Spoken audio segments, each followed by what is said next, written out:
Hi everyone, I am Suman. You are watching Either Education YouTube channel. In this video, we are going to know about the types of verbs. They are finite verbs, non-finite. So మనం మొదటగా finite verb గురించి తెలుసుకుందాం. Finite verbs అంటే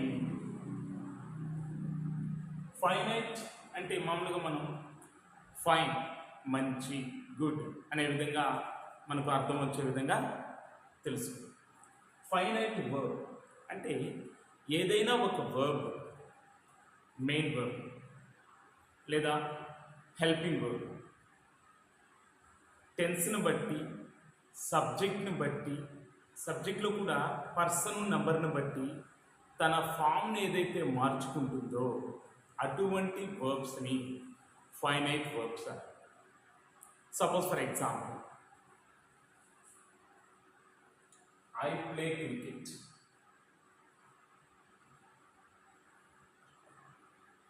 Okay, next, we play cricket.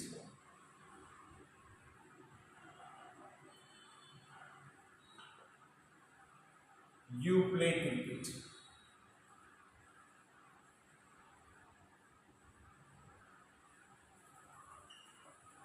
He plays cricket. So మీరు ఈ sentence చూసినట్లయితే ఈ sentence అన్ని కూడా సింపుల్ ప్రెజెంట్ టెన్స్లో ఉంది.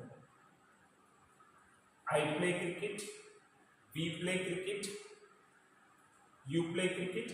బట్ లాస్ట్ స్టేట్మెంట్ మనం సబ్జెక్ట్ని థర్డ్ పర్సన్ సింగులర్గా ఉన్నటువంటి సబ్జెక్ట్ని యూజ్ చేశారు.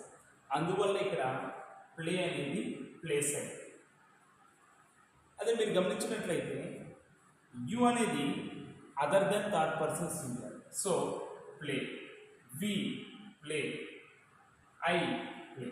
కానీ హీ అనేది థర్డ్ పర్సన్ సింగులర్ సబ్జెక్ట్ కాబట్టి ఇది వాడినప్పుడు మనం ప్లేస్ అనేటువంటి వర్బ్ని యూజ్ చేస్తాం. సో ఈ ప్లే అనే వర్బ్ ఫైనైట్. ఎందుకని? పర్సన్ సబ్జెక్ట్ని బట్టి, పర్సన్ లేదా నంబర్ని బట్టి ఈ వర్బ్ అనేది మారుతూ ఉంది. సో అటువంటి సందర్భంలో ఇటువంటి వర్బ్స్ని ఫైనైట్ వర్బ్స్ అని అంటారు. మరి నాన్ ఫైనైట్ వర్బ్స్ అంటే నాన్ ఫైనైట్ వర్బ్స్ అనేవి టెన్స్తో సంబంధం లేకుండా, సబ్జెక్ట్తో సంబంధం లేకుండా, సబ్జెక్ట్ సింగులరా ప్లూరల్ అనే దానితో సంబంధం లేకుండా వస్తాయి.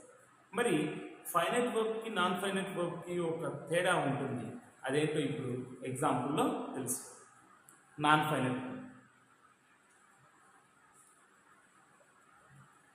I want to play cricket. So ఈ సెంటెన్స్ మీరు చూసినట్లయితే I subject, want main verb, to play non final verb. ఎందుకని?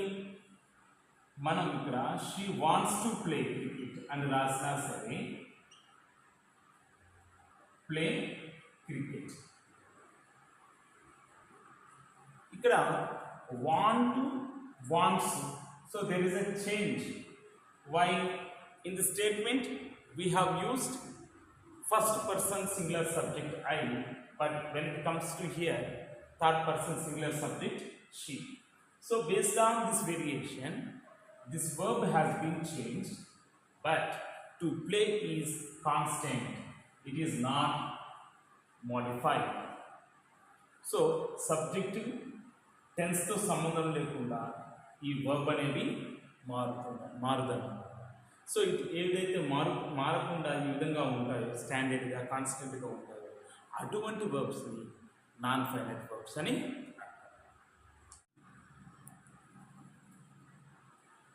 So my dear friends, just observe these statements and comment which is a finite verb and which is non-finite verb. in our comment sections. Thank you for watching.